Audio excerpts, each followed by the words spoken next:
ഈശോ മിശിഹായ്ക്ക് സ്തുതിയായിരിക്കട്ടെ. പ്രിയ കൂട്ടുകാരെ, വിശുദ്ധ യോഹന്നാന്റെ സുവിശേഷം 7-ാം അധ്യായം നമുക്ക് പഠിച്ചാലോ? 7-ാം അധ്യായം. കൂടാര തിരുനാൾ. യേശു ഗലീലയിൽ ചുറ്റി സഞ്ചരിച്ചു കൊണ്ടിരുന്നു. യഹൂദർ അവനെ വധിക്കാൻ അവസരം പാർത്തിരുന്നതിനാൽ യൂദയായിൽ സഞ്ചരിക്കാൻ അവൻ ഇഷ്ടപ്പെട്ടില്ല. യഹൂദരുടെ കൂടാര തിരുനാൾ സമീപിച്ചിരുന്നു. അവൻ്റെ സഹോദരന്മാർ അവനോട് പറഞ്ഞു, നീ ചെയ്യുന്ന പ്രവൃത്തികൾ നിന്റെ ശിഷ്യന്മാർ കാണേണ്ടതിന് നീ ഇവിടം വിട്ടു യൂദയായിലേക്ക് പോവുക. പരസ്യമായി അറിയപ്പെടാൻ ആഗ്രഹിക്കുന്നവൻ രഹസ്യമായി പ്രവർത്തിക്കുകയില്ല. നീ ഇതെല്ലാം ചെയ്യുന്നെങ്കിൽ നിന്നെ ലോകത്തിന് വെളിപ്പെടുത്തുക. അവൻ്റെ സഹോദരന്മാർ പോലും അവനിൽ വിശ്വസിച്ചിരുന്നില്ല. യേശു പറഞ്ഞു, എൻ്റെ സമയം ഇതുവരെയും ആയിട്ടില്ല. നിങ്ങൾക്കാകട്ടെ എപ്പോഴും അനുകൂലമായ സമയമാണല്ലോ. ലോകത്തിനു നിങ്ങളെ വെറുക്കാൻ സാധിക്കുകയില്ല. എന്നാൽ അതിൻ്റെ പ്രവൃത്തികൾ തിന്മയാണെന്ന് ഞാൻ സാക്ഷ്യപ്പെടുത്തുന്നതിനാൽ അത് എന്നെ വെറുക്കുന്നു. നിങ്ങൾ തിരുനാളിന് പോയിക്കൊള്ളുവിൻ. ഞാൻ ഈ തിരുനാളിന് പോകുന്നില്ല. എന്തെന്നാൽ എൻ്റെ സമയം ഇനിയും പൂർത്തിയായിട്ടില്ല. ഇപ്രകാരം പറഞ്ഞ് അവൻ ഗലീലയിൽ തന്നെ താമസിച്ചു. എന്നാൽ അവൻ്റെ സഹോദരന്മാർ തിരുനാളിന് പോയതിനു ശേഷം അവനും പോയി, പരസ്യമായല്ല രഹസ്യമായി.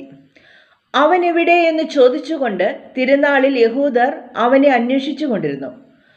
ആളുകൾ അവനെപ്പറ്റി രഹസ്യമായി പലതും പറഞ്ഞിരുന്നു. അവൻ ഒരു നല്ല മനുഷ്യനാണ് എന്ന് ചിലർ പറഞ്ഞു.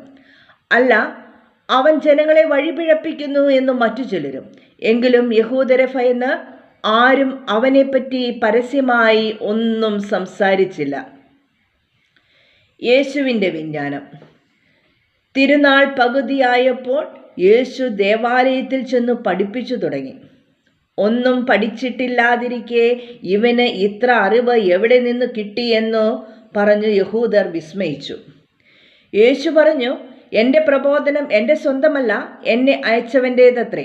അവിടുത്തെ ഇഷ്ടം നിറവേറ്റാൻ തിരുമനസ്സുള്ളവൻ ഈ പ്രബോധനം ദൈവത്തിൽ നിന്നുള്ളതോ അതോ ഞാൻ സ്വയം നൽകുന്നതോ എന്ന് മനസ്സിലാക്കും. സ്വമേധയാ സംസാരിക്കുന്നവൻ സ്വന്തം മഹത്വം അന്വേഷിക്കുന്നു. എന്നാൽ തന്നെ അയച്ചവൻ്റെ മഹത്വം അന്വേഷിക്കുന്നവൻ സത്യവാനാണ്, അവനിൽ അനീതിയില്ല. മോശ നിങ്ങൾക്ക് നിയമം നൽകിയില്ലേ? എന്നിട്ടും നിങ്ങളാരും നിയമം പാലിക്കുന്നില്ല. എന്തുകൊണ്ടാണ് നിങ്ങൾ എന്നെ കൊല്ലാൻ ആലോചിക്കുന്നത്? ജനങ്ങൾ പറഞ്ഞു, നിനക്ക് പിശാചുണ്ട്. ആരാണ് നിന്നെ കൊല്ലാൻ ആലോചിക്കുന്നത്? യേശു പ്രതിവചിച്ചു, ഞാൻ ഒരു പ്രവൃത്തി ചെയ്തു, അതിൽ നിങ്ങളെല്ലാവരും ആശ്ചര്യപ്പെടുന്നു. മോശ നിങ്ങൾക്ക് പരിച്ഛേദന നിയമം നൽകിയിരിക്കുന്നു. വാസ്തവത്തിൽ അത് മോശയിൽ നിന്നല്ല, പിതാക്കന്മാരിൽ നിന്നാണ്. അതനുസരിച്ച് സാബത്തിൽ ഒരുവനു നിങ്ങൾ പരിച്ഛേദനം നടത്തുന്നു. മോശയുടെ നിയമം ലംഘിക്കാതിരിക്കുന്നതിന് ഒരുവൻ സാബത്ത് ദിവസം പരിച്ഛേദനം സ്വീകരിക്കുന്നുവെങ്കിൽ സാബത്ത് ദിവസം ഒരു മനുഷ്യനെ ഞാൻ പൂർണ്ണമായി സുഖമാക്കിയതിന് നിങ്ങൾ എന്നോട് കോപിക്കുന്നുവോ? പുറമേ കാണുന്നതനുസരിച്ച് വിധിക്കാതെ നീതിയായി വിധിക്കുവിൻ. ഇവനാണോ ക്രിസ്തു? ജെറുസലേം നിവാസികളിൽ ചിലർ പറഞ്ഞു, ഇവനെയല്ലേ അവർ കൊല്ലാൻ അന്വേഷിക്കുന്നത്? എന്നാൽ ഇതാ ഇവൻ പരസ്യമായി സംസാരിക്കുന്നു. എന്നിട്ടും അവർ ഇവനോട് ഒന്നും പറയുന്നില്ല. ഇവൻ തന്നെയാണ് ക്രിസ്തുവെന്ന് ഒരു പക്ഷേ അധികാരികൾ യഥാർത്ഥത്തിൽ അറിഞ്ഞിരിക്കുമോ?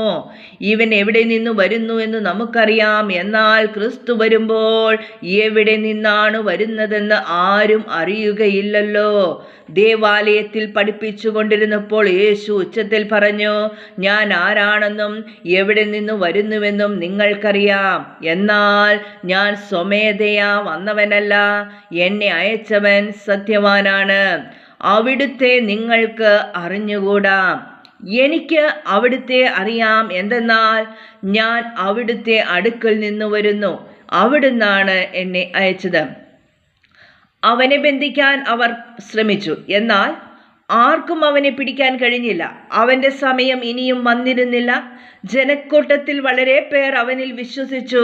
അവർ ചോദിച്ചു, ക്രിസ്തു വരുമ്പോൾ ഇവൻ പ്രവർത്തിച്ചതിലേറെ അടയാളങ്ങൾ പ്രവർത്തിക്കുമോ? വേർപാടിനെക്കുറിച്ച്. ജനക്കൂട്ടം അവനെക്കുറിച്ച് പിറുപിറുക്കുന്നത് ഫരിസേയർ കേട്ടു. പുരോഹിത പ്രമുഖന്മാരും ഫരിസേയരും അവനെ ബന്ധിക്കാൻ സേവകരെ അയച്ചു. യേശു പറഞ്ഞു, അല്പം സമയം കൂടി ഞാൻ നിങ്ങളോട് കൂടെയുണ്ട്. അതിനുശേഷം ഞാൻ എന്നെ അയച്ചവൻ്റെ അടുത്തേക്ക് പോകും. നിങ്ങൾ എന്നെ അന്വേഷിക്കും, കണ്ടെത്തുകയില്ല. ഞാൻ ആയിരിക്കുന്നിടത്ത് വരാൻ നിങ്ങൾക്ക് സാധിക്കുകയില്ല. യഹൂദർ പരസ്പരം പറഞ്ഞു, നമുക്ക് കണ്ടെത്താൻ കഴിയാത്ത വിധം എവിടേക്കാണ് അവൻ പോവുക? ഗ്രീക്കുകാരുടെ ഇടയിൽ ചിതറിപ്പാർക്കുന്നവരുടെ അടുക്കൽ പോയി ഗ്രീക്കുകാരെ പഠിപ്പിക്കാനായിരിക്കുമോ? നിങ്ങൾ എന്നെ അന്വേഷിക്കും, കണ്ടെത്തുകയില്ല എന്നും ഞാൻ ആയിരിക്കുന്നിടത്ത് വരാൻ നിങ്ങൾക്ക് കഴിയുകയില്ല എന്നും അവൻ പറഞ്ഞ ഈ വചനം എന്താണ്? ജീവജലത്തിൻ്റെ അരുവികൾ. തിരുനാളിൻ്റെ അവസാനത്തെ മഹാദിനത്തിൽ യേശു എഴുന്നേറ്റ് നിന്ന് ശബ്ദമുയർത്തി പറഞ്ഞു, ആർക്കെങ്കിലും ദാഹിക്കുന്നെങ്കിൽ അവൻ എൻ്റെ അടുക്കൽ വന്ന് കുടിക്കട്ടെ. എന്നിൽ വിശ്വസിക്കുന്നവൻ്റെ ഹൃദയത്തിൽ നിന്ന് വിശുദ്ധ ലിഖിതം പ്രസ്താവിക്കുന്നത് പോലെ ജീവജലത്തിൻ്റെ അരുവികൾ ഒഴുകും. അവൻ ഇത് പറഞ്ഞതു തന്നിൽ വിശ്വസിക്കുന്നവർ സ്വീകരിക്കാനിരിക്കുന്ന ആത്മാവിനെ പറ്റിയാണ്. അതുവരെയും ആത്മാവ് നൽകപ്പെട്ടിട്ടില്ലായിരുന്നു. എന്തെന്നാൽ യേശു അതുവരെയും മഹത്വീകരിക്കപ്പെട്ടിരുന്നില്ല. അധികാരികളുടെ വിശ്വാസം. ഈ വാക്കുകൾ കേട്ടപ്പോൾ ഇവൻ യഥാർത്ഥത്തിൽ പ്രവാചകനാണ് എന്ന് ചിലർ പറഞ്ഞു. മറ്റു ചിലർ പറഞ്ഞു, ഇവൻ ക്രിസ്തുവാണ്. എന്നാൽ വേറെ ചിലർ ചോദിച്ചു, ക്രിസ്തു ഗലീലയിൽ നിന്നാണോ വരിക? ക്രിസ്തു ദാവീദിന്റെ സന്താന പരമ്പരയിൽ നിന്നാണെന്നും ദാവീദിന്റെ ഗ്രാമമായ ബെത്ലേഹേമിൽ നിന്ന് അവൻ വരുമെന്നുമല്ലേ വിശുദ്ധ ലിഖിതം പറയുന്നത്? അങ്ങനെ അവനെക്കുറിച്ച് ജനങ്ങൾക്കിടയിൽ ഭിന്നതയുണ്ടായി. ചിലർ അവനെ ബന്ധിക്കാൻ ആഗ്രഹിച്ചു, എന്നാൽ ആരും അവൻ്റെ മേൽ കൈവച്ചില്ല. സേവകന്മാർ തിരിച്ചു ചെന്നപ്പോൾ പുരോഹിത പ്രമുഖന്മാരും ഫരിസേയരും അവരോട് ചോദിച്ചു, എന്തുകൊണ്ടാണ് നിങ്ങൾ അവനെ കൊണ്ടുവരാഞ്ഞത്? അവർ മറുപടി പറഞ്ഞു, അവനെപ്പോലെ ആരും ഇതുവരെ സംസാരിച്ചിട്ടില്ല. അപ്പോൾ ഫരിസേയർ അവരോട് ചോദിച്ചു, നിങ്ങളും വഞ്ചിതരായോ? അധികാരികളിലോ ഫരിസേയരിലോ ആരെങ്കിലും അവനിൽ വിശ്വസിച്ചിട്ടുണ്ടോ? നിയമം അറിഞ്ഞുകൂടാത്ത ഈ ജനക്കൂട്ടം ശപിക്കപ്പെട്ടതാണ്. മുമ്പൊരിക്കൽ യേശുവിൻ്റെ അടുക്കൽ പോയവനും അവരിൽ ഒരുവനുമായ നിക്കോദെമോസ് അപ്പോൾ അവരോട് ചോദിച്ചു, ഒരുവനു പറയാനുള്ളത് ആദ്യം കേൾക്കാതെയും അവൻ എന്താണ് ചെയ്യുന്നതെന്ന് അറിയാതെയും അവനെ വിധിക്കാൻ നമ്മുടെ നിയമം അനുവദിക്കുന്നുണ്ടോ? അവർ മറുപടി പറഞ്ഞു, നീയും ഗലീലയിൽ നിന്നാണോ? പരിശോധിച്ചു നോക്കൂ, ഒരു പ്രവാചകനും ഗലീലയിൽ നിന്ന് വരുന്നില്ല എന്ന് അപ്പോൾ മനസ്സിലാകും. ഓരോരുത്തരും സ്വന്തം വീടുകളിലേക്കു പോയി. ദൈവത്തിന് സ്തുതി. വിശുദ്ധ യോഹന്നാന്റെ സുവിശേഷം 7-ാം അധ്യായത്തിൽ 53 തിരുവചനങ്ങളാണ് ഉള്ളത്. നമുക്ക് ഓരോ വചനവും വേർതിരിച്ച് ഒന്നുകൂടെ വായിക്കാം.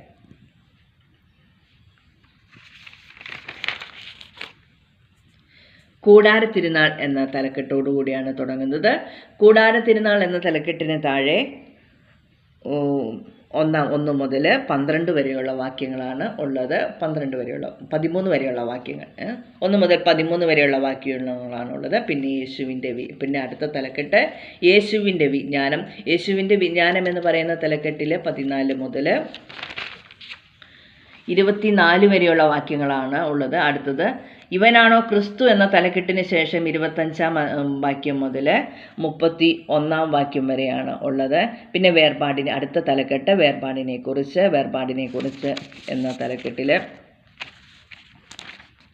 32-ാമത്തെ വാക്യം മുതൽ 36-ാം വാക്യം വരെയാണ് ഉള്ളത്. പിന്നെ ജീവജലത്തിൻ്റെ അരുവികൾ എന്ന് പറയുന്ന തലക്കെട്ട്.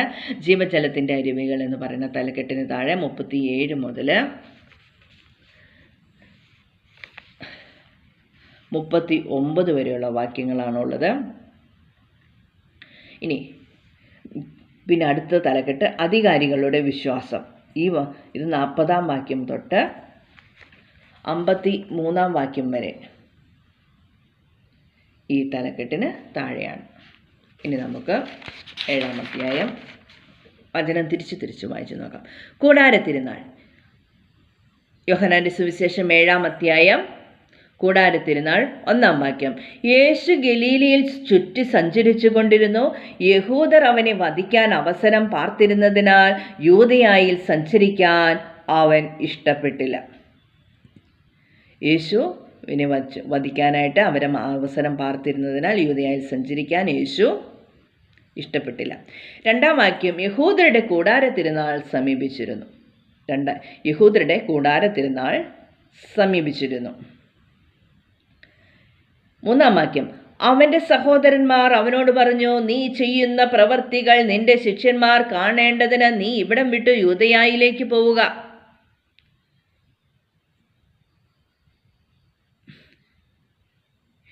ഏഴാം അധ്യായം 2-ാം വാക്യം എന്നതായിരുന്നു. യഹൂദരുടെ കൂടാരത്തിരുന്നാൾ സമീപിച്ചിരുന്നു.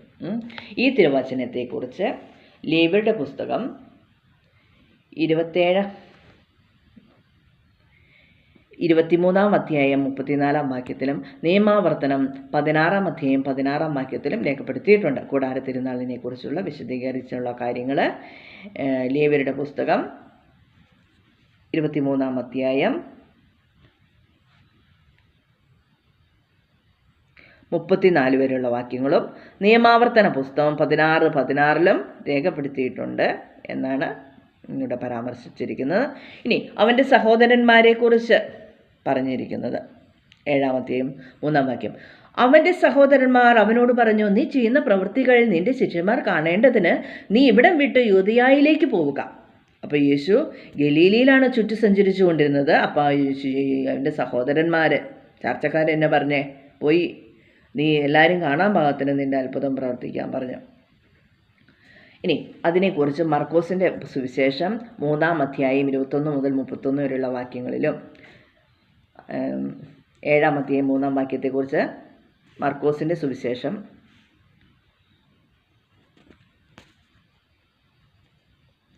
3-ാം അധ്യായം 21 മുതൽ 31 വരെയുള്ള വാക്യങ്ങളിലും മത്തായിയുടെ സുവിശേഷം 12-ാം അധ്യായം 46-ാം വാക്യത്തിലും രേഖപ്പെടുത്തിയിട്ടുണ്ട് എന്നാണ് ഇവിടെ പരാമർശിച്ചിരിക്കുന്നത്. ഇനി 4-ാം തിരുവചനം എന്താണെന്ന് നമുക്ക് നോക്കാം. പരസ്യമായി അറിയപ്പെടാൻ ആഗ്രഹിക്കുന്നവൻ രഹസ്യമായി പ്രവർത്തിക്കുകയില്ല. നീ ഇതെല്ലാം ചെയ്യുന്നെങ്കിൽ നിന്നെ ലോകത്തിന് വെളിപ്പെടുത്തുക. പരസ്യമായി അറിയപ്പെടുന്ന 4-ാം തിരുവചനം. പരസ്യമായി അറിയപ്പെടാൻ ആഗ്രഹിക്കുന്നവൻ രഹസ്യമായി പ്രവർത്തിക്കുകയില്ല. നീ ഇതെല്ലാം ചെയ്യുന്നെങ്കിൽ നിന്നെ ലോകത്തിന് വെളിപ്പെടുത്തുക. 5-ാം തിരുവചനം. അവൻ്റെ സഹോദരന്മാർ പോലും അവനിൽ വിശ്വസിച്ചിരുന്നില്ല. അവൻ്റെ കുടുംബത്തിലുള്ളവർ പോലും യേശുവിനെ വിശ്വസിച്ചിരുന്നില്ല എന്നാണ് തിരുവചനം. അവൻ്റെ സഹോദരന്മാർ പോലും അവനിൽ വിശ്വസിച്ചിരുന്നില്ല. യേശു പറഞ്ഞു, 6-ാം തിരുവചനം. യേശു പറഞ്ഞു, എൻ്റെ സമയം ഇതുവരെയും ആയിട്ടില്ല, നിങ്ങൾക്കാകട്ടെ എപ്പോഴും അനുകൂലമായ സമയമാണല്ലോ. 7-ാം തിരുവചനം. ലോകത്തിനു നിങ്ങളെ വെറുക്കാൻ സാധിക്കുകയില്ല, എന്നാൽ അതിൻ്റെ പ്രവൃത്തികൾ തിന്മയാണെന്ന് ഞാൻ സാക്ഷ്യപ്പെടുത്തുന്നതിനാൽ അതെന്നെ വെറുക്കുന്നു. അപ്പം നിങ്ങളെ ലോകത്തിന് വെറുക്കാൻ സാധിക്കുകയില്ല, എന്നാൽ അതിൻ്റെ പ്രവൃത്തികൾ തിന്മയാണെന്ന് ഞാൻ സാക്ഷ്യപ്പെടുത്തുന്നതിനാൽ അത് എന്നെ വെറുക്കുന്നു. അങ്ങനെയാണല്ലോ, നമ്മൾ മറ്റുള്ളവരെ കുറ്റപ്പെടുത്തുമ്പോൾ അവർ നമ്മെ വെറുത്തു പോകും. ലോകത്തിന് നിങ്ങളെ വെറുക്കാൻ സാധിക്കുകയില്ല, എന്നാൽ അതിൻ്റെ പ്രവൃത്തികൾ തിന്മയാണെന്ന് ഞാൻ സാക്ഷ്യപ്പെടുത്തുന്നതിനാൽ അതെന്നെ വെറുക്കുന്നു. എന്നാൽ പരിശുദ്ധാത്മാവിൻ്റെ നിറവുള്ളവർ കുറ്റപ്പെടുത്തുമ്പോൾ പശ്ചാത്തപിച്ചിട്ട് ദൈവത്തിങ്കിലേക്ക് തിരിയും. ഇനി 7-ാം അധ്യായത്തെ 15-ാം വാക്യത്തെക്കുറിച്ചാണ്.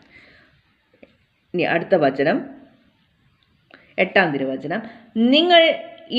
നിങ്ങൾ തിരുനാളിന് പോയിക്കൊള്ളുവിൻ, ഞാൻ ഈ തിരുനാളിന് പോകുന്നില്ല, എന്തെന്നാൽ എൻ്റെ സമയം ഇനിയും പൂർത്തിയായിട്ടില്ല. 9-ാം തിരുവചനം. ഇപ്രകാരം പറഞ്ഞ് അവൻ ഗലീലയിൽ തന്നെ താമസിച്ചു. 10-ാം തിരുവചനം.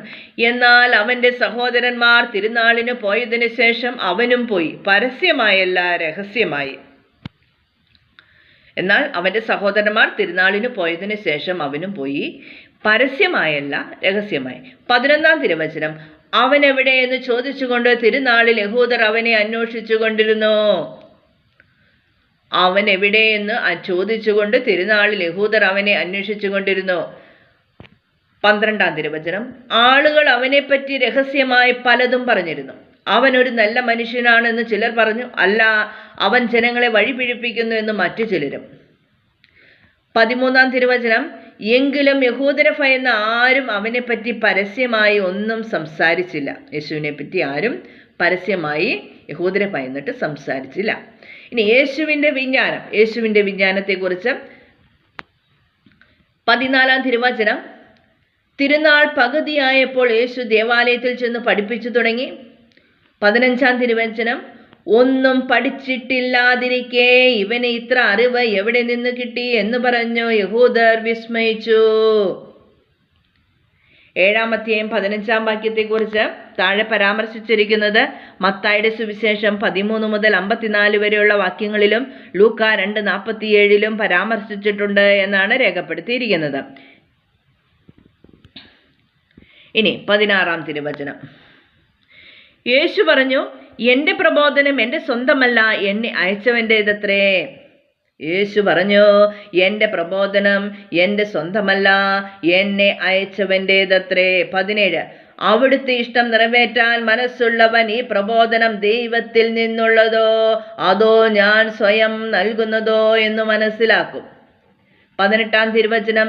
സ്വമേധയാ സംസാരിക്കുന്നവൻ സ്വന്തം മഹത്വം അന്വേഷിക്കുന്നു, എന്നാൽ തന്നെ അയച്ചവന്റെ മഹത്വം അന്വേഷിക്കുന്നവൻ സത്യവാനാണ്, അവനിൽ അനീതിയില്ല.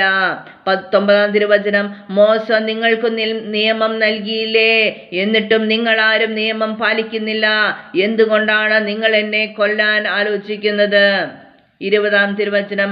ജനങ്ങൾ പറഞ്ഞു, നിനക്ക് പിശാചുണ്ട്, ആരാണ് നിന്നെ കൊല്ലാൻ ആഗ്രഹിക്കുന്നത്? 20-ാം തിരുവചനത്തെ കുറിച്ച് താഴെ എന്താ പറഞ്ഞിരിക്കുന്നത് നോക്കാം. 7:20. യോഹന്നാന്റെ സുവിശേഷം 8:48 10-ാം അധ്യായം 20-ാം വാക്യത്തിലും മത്തായിയുടെ സുവിശേഷം 11:18 മർക്കോസിന്റെ സുവിശേഷം 3:22 പരാമർശിച്ചിട്ടുണ്ട് എന്നാണ് താഴെ രേഖപ്പെടുത്തിയിരിക്കുന്നത്.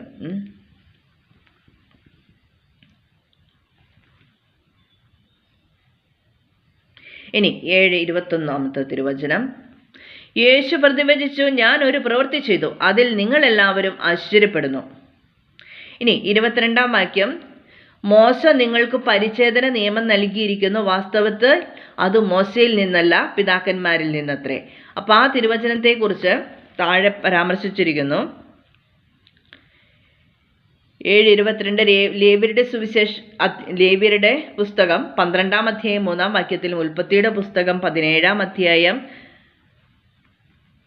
10-ാം വാക്യത്തിലും 21-ാം അധ്യായം 4-ാം തിരുവചനത്തിലും രേഖപ്പെടുത്തിയിട്ടുണ്ടെന്നാണ് പരാമർശിച്ചിരിക്കുന്നത്. മോശ നിങ്ങൾക്ക് പരിച്ഛേദന നിയമം നൽകിയിരിക്കുന്നു, വാസ്തവത്തിൽ അത് മോശയിൽ നിന്നല്ല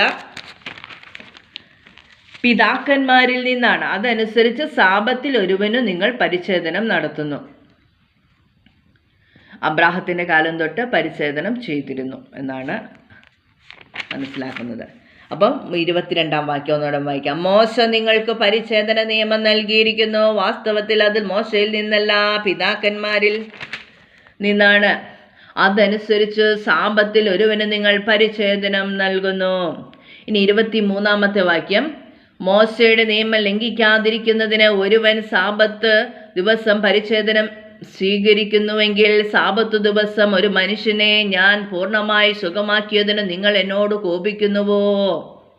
അപ്പോൾ സാബത്ത് ദിവസത്തിൽ രോഗസൗഖ്യം നൽകിയതിന് യേശുവിനോട് നിങ്ങൾ കോപിക്കുന്നുവോ എന്ന് യേശു ചോദിക്കുകയാണ്. ഇനി 7:23 തിരുവചനത്തെക്കുറിച്ച് താഴെ പരാമർശിച്ചിരിക്കുന്നത് എന്താണെന്ന് നോക്കാം. മർക്കോസിന്റെ സുവിശേഷം 3-ാം അധ്യായം 4-5 വാക്യങ്ങളിൽ, ലൂക്കായുടെ സുവിശേഷം 13-ാം അധ്യായം 12-ാം വാക്യത്തിലും 14-ാം അധ്യായം 4-ാം വാക്യത്തിലും ഈ തിരുവചനത്തെക്കുറിച്ച് പരാമർശിച്ചിട്ടുണ്ട് എന്നാണ് പറഞ്ഞിരിക്കുന്നത്. ഇനി 24-ാമത്തെ വാക്യം. പുറമേ കാണുന്നതനുസരിച്ച് വിധിക്കാതെ നീതിയായി വിധിക്കുവിൻ. പുറമേ കാണുന്നതനുസരിച്ച് വിധിക്കാതെ നീതിയായി വിധിക്കുവിൻ. യോഹന്നാൻ 7:24. ഇനി 7:24 വചനത്തെക്കുറിച്ച് യോഹന്നാന്റെ സുവിശേഷം 8-ാം അധ്യായം 15-ാം വാക്യത്തിലും യേശയ്യാ പ്രവാചകന്റെ പുസ്തകം 11-ാം അധ്യായം 3-ാം വാക്യത്തിലും സഖറിയ പ്രവാചകന്റെ പുസ്തകം 7-ാം അധ്യായം 9-ാം തിരുവചനത്തിലും രേഖപ്പെടുത്തിയിട്ടുണ്ടെന്നാണ് ഇവിടെ പരാമർശിച്ചിരിക്കുന്നത്. ഇനി 25-ാം വാക്യം. അതിന്റെ തലക്കെട്ട് ഇവനാണോ ക്രിസ്തു? ജെറുസലേം നിവാസികളിൽ ചിലർ പറഞ്ഞു, ഇവനെയല്ലേ അവർ കൊല്ലാൻ അന്വേഷിക്കുന്നത്? എന്നാൽ 26-ാം തിരുവചനം. എന്നാൽ ഇതാ ഇവൻ പരസ്യമായി സംസാരിക്കുന്നു, എന്നിട്ടും അവർ ഇവനോട് ഒന്നും പറയുന്നില്ല. ഒരുവൻ തന്നെയാണ് ക്രിസ്തുവെന്ന്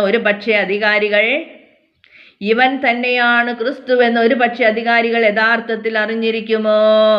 27-ാം വാക്യം, ഇവൻ എവിടെ നിന്ന് വരുന്നു എന്ന് നമുക്കറിയാം, എന്നാൽ ക്രിസ്തു വരുമ്പോൾ എവിടെ നിന്നാണ് വരുന്നതെന്ന് ആരും അറിയുകയില്ലല്ലോ. യേശു ക്രിസ്തു വരുമ്പോൾ എവിടുന്നാ വരുന്നതെന്ന് ആരും അറിയുകയില്ല എന്നാണ് അവർ പഠിച്ച് മനസ്സിലാക്കി വെച്ചിരിക്കുന്നത്. ഇനി 28-ാം വാക്യം, ദേവാലയത്തിൽ പഠിപ്പിച്ചു കൊണ്ടിരുന്നപ്പോൾ യേശു ഉച്ചത്തിൽ പറഞ്ഞു, ഞാൻ ആരാണെന്നും എവിടെ നിന്ന് വരുന്നുവെന്നും നിങ്ങൾക്കറിയാം. എന്നാൽ ഞാൻ സ്വമേധയാ വന്നവനല്ല, എന്നെ അയച്ചവൻ സത്യവാനാണ്, അവിടുത്തെ നിങ്ങൾക്ക് അറിഞ്ഞുകൂടാ. 29-ാം തിരുവചനം, എനിക്ക് അവിടുത്തെ അറിയാം, എന്തെന്നാൽ ഞാൻ അവിടുത്തെ അടുക്കൽ നിന്ന് വരുന്നു, അവിടുന്നാണ് എന്നെ അയച്ചത്. 30-ാം തിരുവചനം, അവനെ ബന്ധിക്കാൻ അവർ ശ്രമിച്ചു, എന്നാൽ ആർക്കും അവനെ പിടിക്കാൻ കഴിഞ്ഞില്ല, അവൻ്റെ സമയം ഇനിയും വന്നിരുന്നില്ല. ഇനി 7:29, എനിക്ക് അവിടുത്തെ അറിയാം, എന്തെന്നാൽ ഞാൻ അവിടുത്തെ അടുക്കൽ നിന്ന് വരുന്നു, അവിടുന്നാണ് എന്നെ അയച്ചത്. ഈ 7:29 കുറിച്ച് യോഹന്നാന്റെ സുവിശേഷം 8:55 17:25 മത്തായിയുടെ സുവിശേഷം 11:27 പരാമർശിച്ചിട്ടുണ്ട് എന്നാണ് ഇവിടെ രേഖപ്പെടുത്തിയിരിക്കുന്നത്. ഇനി 7:30,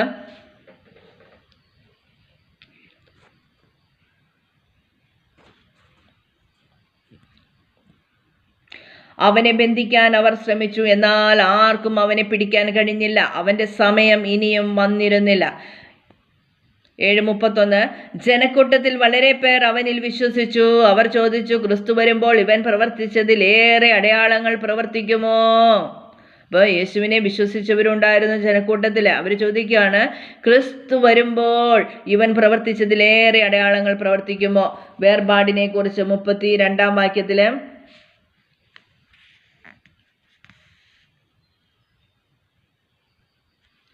32-ാം തിരുവചനം, ജനക്കൂട്ടം അവനെക്കുറിച്ച് വിറുവിറുക്കുന്നത് ഫരിസേയർ കേട്ടു. പുരോഹിത പ്രമുഖന്മാരും ഫരിസേയരും അവനെ ബന്ധിക്കാൻ സേവകരെ അയച്ചു. 33-ാം തിരുവചനം, യേശു പറഞ്ഞു, അല്പം സമയം കൂടി ഞാൻ നിങ്ങളോട് കൂടെയുണ്ട്, അതിനുശേഷം ഞാൻ എന്നെ അയച്ചവൻ്റെ അടുത്തേക്ക് പോകും. 34, നിങ്ങൾ എന്നെ അന്വേഷിക്കും, കണ്ടെത്തുകയില്ല, ഞാൻ ആയിരിക്കുന്നിടത്ത് വരാൻ നിങ്ങൾക്ക് സാധിക്കുകയുമില്ല. 35, യഹൂദർ പരസ്പരം പറഞ്ഞു, നമുക്ക് കണ്ടെത്താൻ കഴിയാത്ത വിധം എവിടേക്കാണ് അവൻ പോവുക? ഗ്രീക്കുകാരുടെ ഇടയിൽ ചിതറിപ്പാർക്കുന്നവരുടെ അടുക്കൽ പോയി ഗ്രീക്കുകാരെ പഠിപ്പിക്കാനായിരിക്കുമോ?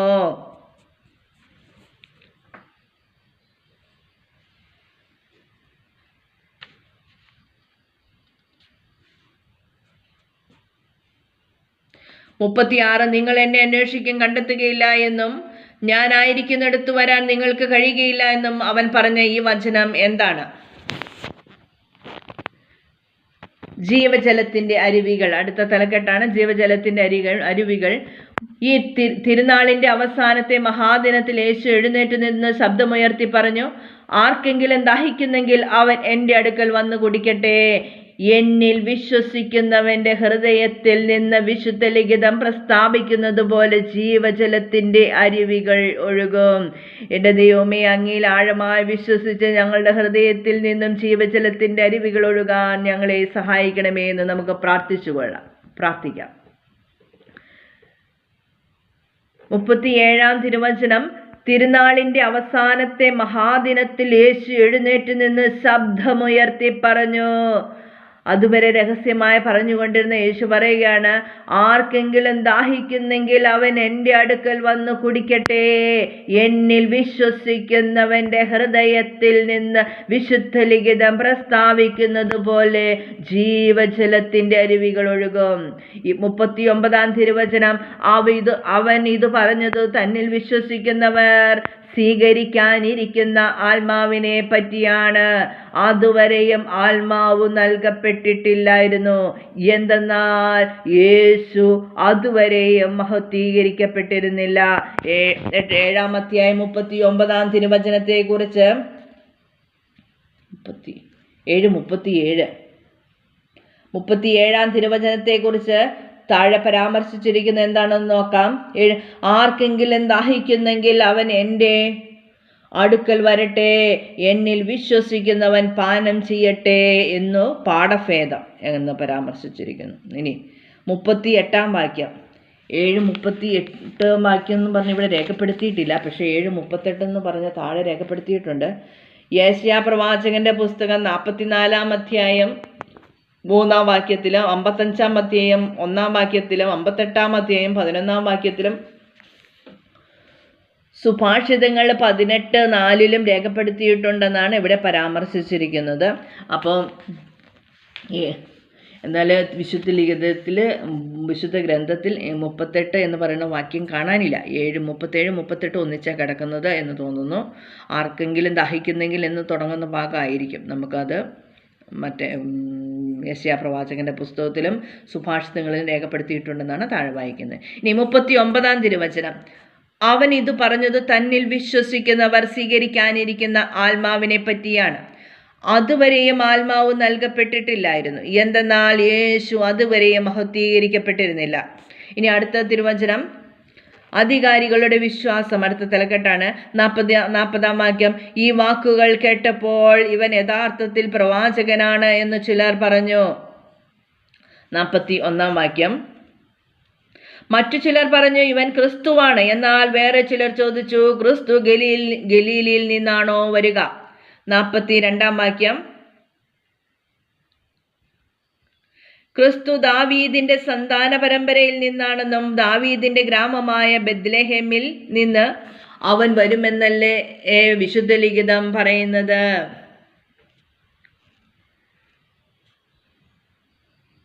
ഇനി 7:42 വിശുദ്ധ 7 അധ്യായം 42 വാക്യത്തെക്കുറിച്ച് മിക്കാ പ്രവാചകന്റെ പുസ്തകം 5 അധ്യായം 2 മത്തായിയുടെ സുവിശേഷം 1 അധ്യായം 1 വാക്യത്തിലും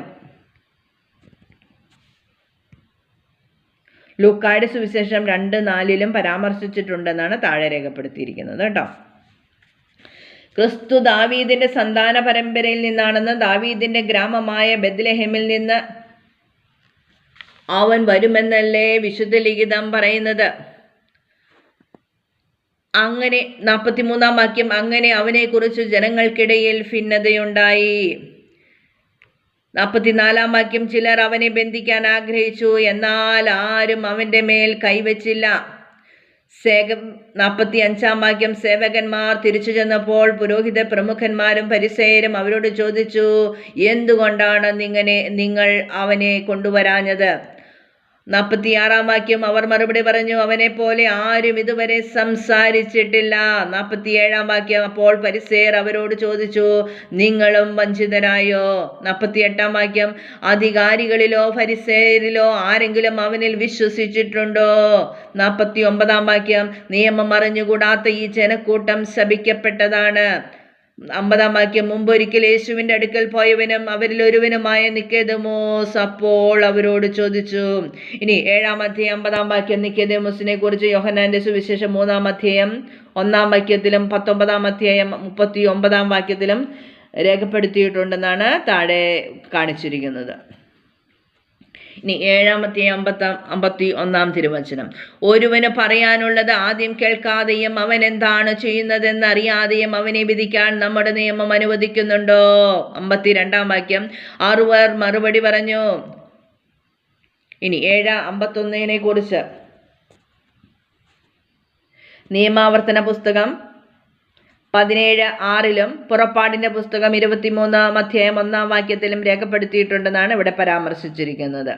ഇനി 7:51, ഒരുവന് പറയാനുള്ളത് ആദ്യം കേൾക്കാതെയും അവനെന്താണ് ചെയ്യുന്നതെന്ന് അറിയാതെയും അവനെ വിധിക്കാൻ നമ്മുടെ നിയമം അനുവദിക്കുന്നുണ്ടോ? 52, അവർ മറുപടി പറഞ്ഞു, നീയും ഗലീലയിൽ നിന്നാണോ? പരിശോധിച്ചു നോക്കൂ, ഒരു പ്രവാചകനും ഗലീലയിൽ നിന്ന് വരുന്നില്ല എന്ന് അപ്പോൾ മനസ്സിലാകും. ഓരോരുത്തരും സ്വന്തം വീടുകളിലേക്ക് പോയി. 53 വാക്യം, ഓരോരുത്തരും സ്വന്തം വീടുകളിലേക്ക് പോയി. ഇനി 52 വാക്യത്തെക്കുറിച്ച് താഴെ പരാമർശിച്ചിരിക്കുന്ന 7:52 യോഹന്നാന്റെ സുവിശേഷം 1:46 7:41 പരാമർശിച്ചിട്ടുണ്ടെന്നാണ് താഴെ രേഖപ്പെടുത്തിയിരിക്കുന്നത്.